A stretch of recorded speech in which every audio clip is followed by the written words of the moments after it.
Bismillah Rahman Rahim. President of the General Assembly, Mr. Volkan Bozkir, Distinguished Secretary General, Excellencies, ladies and gentlemen. I would like to thank His Excellency President Aliyev of Azerbaijan, Chairman of the Non-Aligned Movement, for proposing this special session.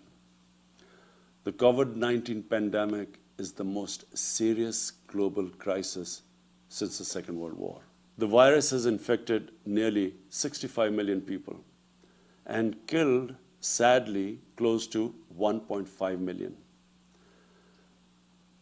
And hopefully, whenever the vaccine is available, it must be offered to everyone. The pandemic has caused immense human suffering and the deepest global economic contraction since the Great Depression of 1930s.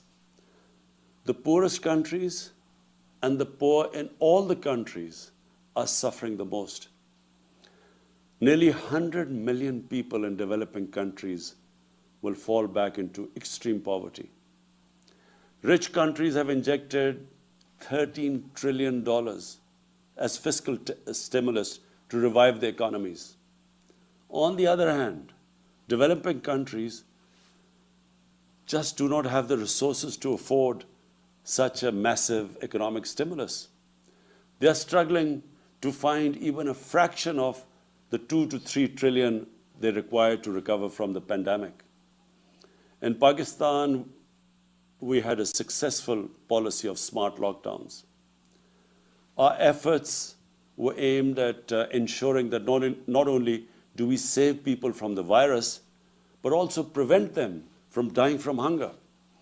We provided a relief package of around $8 billion, which was almost 3% of our GDP, to support the poor and to keep the economy afloat at the same time.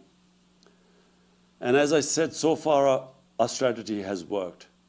But now we are confronted with a far more aggressive second wave of the virus. We are facing now the challenge of maintaining and reviving our economic growth, as well as dealing with increasing number of cases which are occupying our hospital beds. The IMF Managing Director had advised countries to spend as much as it is required to stimulate growth. But like many developing countries, Pakistan is committed under our IMF program to reduce the budget deficit. And I'm sure other developing countries in our position are facing a similar dilemma.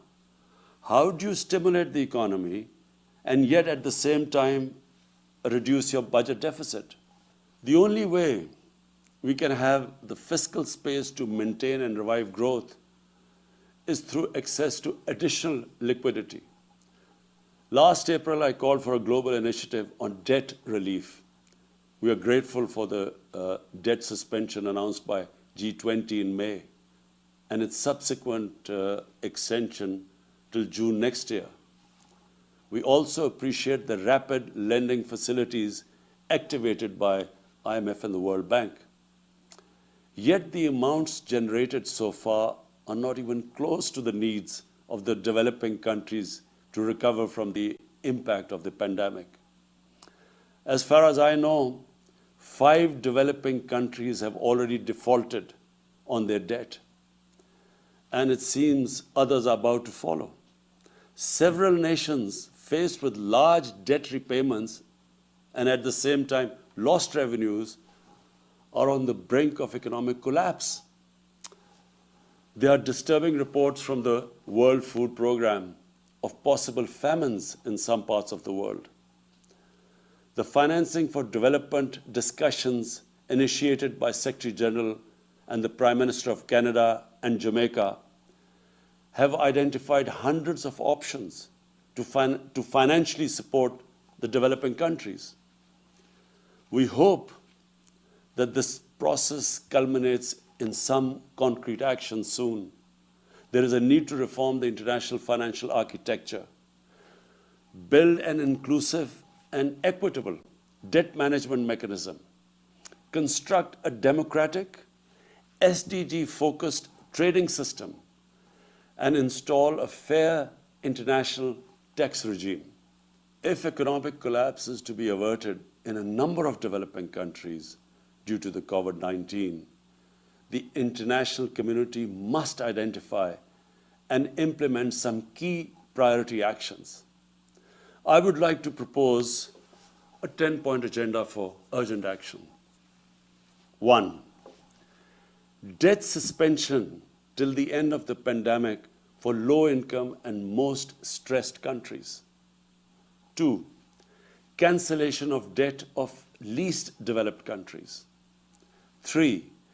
Restructuring of the public sector debt of other developing countries under an agreed inclusive multilateral framework. 4. A general allocation of special drawing rights of $500 billion. 5. Expanded concessional financing to low-income countries through multilateral development banks. 6. Creation of a new liquidity and sustainability facility, which should provide short-term loans at low costs. 7. Fulfillment of the 0.7% official development assistance commitments. 8. Mobilizing the required 1.5 trillion annual investment in sustainable infrastructure. 9.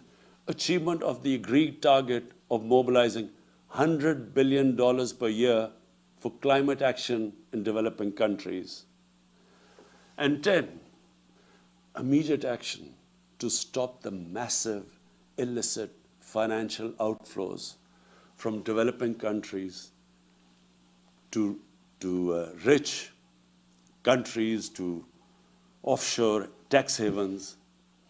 And at the same time, there should be an immediate return of their assets stolen by corrupt politicians and criminals back to these countries. This one action, I assure you, Mr. President, this one action would benefit the poor countries more than all other measures put together. Excellencies, everyone agrees that there has to be a collective response to recover from the COVID crisis, and at the same time achieve sustainable development goals and implement targets set by the Paris Agreements. Excellencies, the UN Charter's concept of collective security embraces collective economic security. Without economic security, conflicts and disputes will persist and proliferate across the world.